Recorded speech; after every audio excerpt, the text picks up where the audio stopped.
So yeah, today we talked about the Lotus meta. Today we're going to talk about what the new Icebox meta will be. And I've got some bad news for you. That Icebox is still going to be boring. Let's start off with some obvious stuff. Everyone's going to play Viper. Yeah, no real shock there. Viper good on Icebox. Who would have thought? And, well, you're going to do some kind of wall out here, you know, towards B. I actually think that this could be one of those walls that you do every single round, right? That maybe even with solo Viper, you do it every single round. Just because it gives you this cover here to allow you to sneak up here, right? Which just makes it impossible for the defenders to actually, you know, try and defend this somewhat aggressively because, you know, I mean, the wall could drop at any moment. You know, there's two angles. You can now sneak out there, so it makes, you know, you can't really just isolate one kind of thing. Very, very tough for the defenders to deal with that.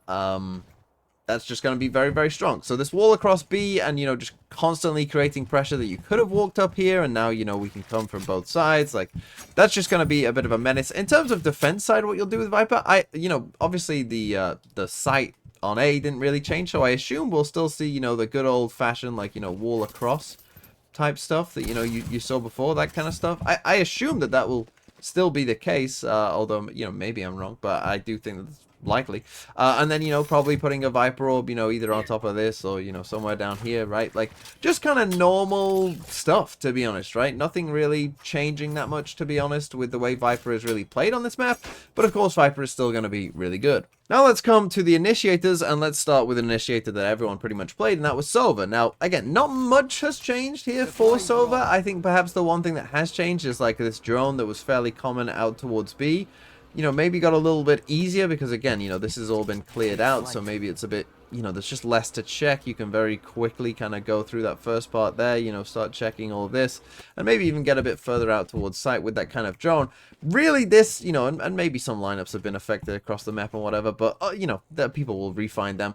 Other than this, I don't really think too much will have changed for the Initiators, but this is one reason where maybe Sova versus some of his other counterparts maybe did get a bit worse. For instance, let's take Sky, because now that this is a much more open space, one Sky Flash out here will clear this pretty well, right? This first kind of area, just one Sky Flash out into this area will clear, you know, a good portion of this for you with just one flash, right? So maybe that's an instance where, or similarly, you know, a Fade Prowler just coming in here, one Fade Prowler might, you know, clear this out decently well as well. So that's kind of like one area where maybe, you know, some of these other Initiators got better. And of course, if we do see a lot of Harbor Viper, you know, if we do get, you know, more teams playing that, you know, we did see Loud play Sky with Harbor Viper, and, you know, you could see, like, some of the synergy there, you know, making sense in terms of that. So maybe this is the direction some people might go in, but I do still think Sova will be the dominant choice. And now let's talk about Sentinels, where there might not be a big shift in the agents that we see, but there might be one in terms of the way that we use their utility. Let me explain. So, Killjoy, of course, was the dominant choice beforehand, and having tested Cypher and Chamber, I still think Killjoy probably is the best option. But the thing is, one thing that you might see changes, of course, we as the defenders now don't want someone lurking up here, right, and getting to this spot where they can pick off rotations, right? This is something that we don't really want to allow. So beforehand, what you used to see was, you know, that really we would just defend them coming actually all the way up into kitchen, whereas now we kind of don't want them walking up here. So what we could see, one of two things, is either you'll put the turret here, right, or something watching this, you know, to check if anyone actually comes up there. Perhaps more likely, I think we might just see at the start of the round, you know, a Killjoy just come in and put in an alarm bot. Something like this, right? Just so that we know early on, like, has anyone actually come up here? You know, does this alarm bot go off? Is there someone potentially in this window? That kind of thing I could definitely see happening, you know, and we put the turret wherever we put the turret, right? I don't think the turret nerf will affect Killjoy too much on this map, you know, but I do think that we will see this kind of change with the alarm bot, or, you know, whatever Sentinel you're using, Chamber Trap, Cypher Trip, that you put something in here, because you can't let the opponents just walk up here and, you know, pick off your rotations for free. So those three agents in Viper, Killjoy, Sova that were already very meta on this map before, I still think will probably still be the same on this map, that you'll see a lot of them.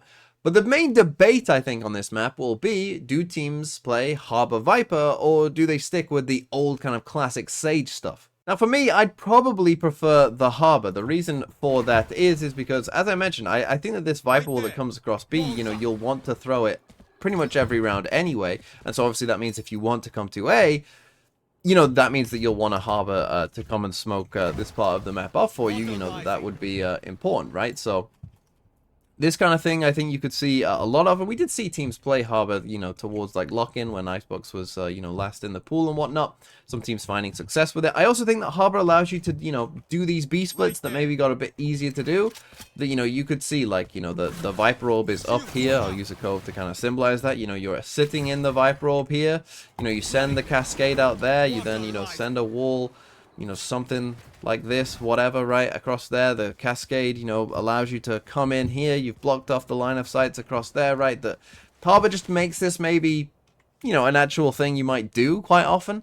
You know, maybe you do it with a Harbor ult as well, right? As you're coming in here, you Harbor ult in. That could be quite nice. I also like Harbor because I do think you will be playing a lot of retakes in this, right? And Harbor, you know, walling everything off, right? You know, just creating smokes on smokes on smokes on smokes, right? You know, just sending them out there. You know, just blocking everyone's line of sight. Making it a bit of an RNG, you know, spam fest, sure. But, you know, just sending all of that out, trying to get on the spike with the cove. I think Harbor might be a little bit better for that as well. And I do think, you know, you'll have to be doing that somewhat, especially as getting aggressive on B, I think got a bit worse. So, yeah, I think that Harbor would probably be my choice. But still, you will see some people going with the old Sage. And of course, in general, at the highest levels, we have seen a shift away from Sage. Now, in your ranked games, I still think Sage will be a pretty good choice, if not a very good choice. And funnily enough, the kind of bronze lobby Sage wall that people used to do all the time, this one kind of up tube here, maybe this actually makes more sense now to stop people from getting to the window. Although, actually, that just broke when I did this. So who knows? But yeah, this kind of wall maybe makes a bit more sense than it did before. But I do have one little cheeky idea that does involve Sage playing a very funny comp. And my crazy idea is this.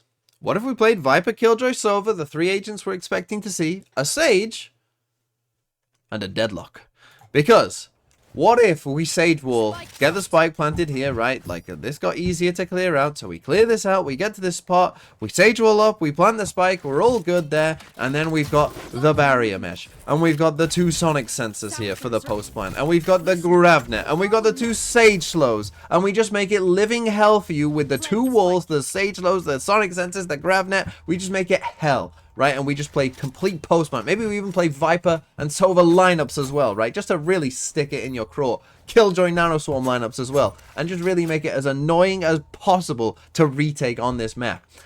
I think that that could be actually okay. And the same is true on defense side, that you put the Sage and the Deadlock together, and you just say like, oh, someone's coming B. Oh, here's wall number 1. Oh, wall number 2. Oh, now you have to get through the sonic sensors here on defense as well. Oh, we've got a Gravnet. Oh, enjoy these Sage slows. And you just make it hell for them to actually try and come into you. You just waste so much time of theirs, you know, having to shoot all of the things and whatever, that it just becomes a nightmare to get through. And that is how you play this map. And wouldn't it be wonderful if it worked? Now, would it work? Probably not, but it's a cool idea. Now let's come back to reality and talk about an agent that will probably see a lot of play, and that, of course, is Jett, who will probably still dominate the Duelist class on this map for the most part, but I actually think that Jett got quite a bit worse. Let me explain. So, as I've kind of explained before, you know, getting aggressive here on B, probably not as easy, right? Probably not going to be as easy for you as it was before, because there's just no cover, right? That if you're a Jett and you get all aggressive up here, you know, there's just nowhere to kind of hide. There's nowhere, you know, you can still dash away. Sure, you know, you can potentially get out of this, right? Like, this will probably, like, allow you to escape. So it's not impossible to get out, but it's hard, right? You're going to need to have your dash, right? As soon as that dash runs out, you're in trouble. But of course, from the last time we saw Jett on this map, the cloudbursts have been nerfed. You've only got 1 updraft now as well, which I think does matter on this map, right? Icebox was kind of the one map where I'd say the updraft, and having 2 of them was actually quite good, right? Because there is so many things to, you know, updraft onto very quickly and stuff like that, that maybe only having 1 on this map is a bit of an actual nerf that you will feel on this map. And if it's not Jett, then maybe you would see someone like KO or some other initiator potentially in there instead. Maybe even Raze could see some play as well. I wouldn't be shocked to see that either. But yeah, that's Icebox. It's largely going to be the same. I'm not going to lie. I don't think there's enough change here to really, you know, mess up. Because A is the exact same, you know, people are just going to run the exact same ideas that they had on A. And B hasn't changed that much either. So it's relatively going to be pretty much the same, unfortunately. Which probably means it's going to be really, really boring to both play and watch, as it was before.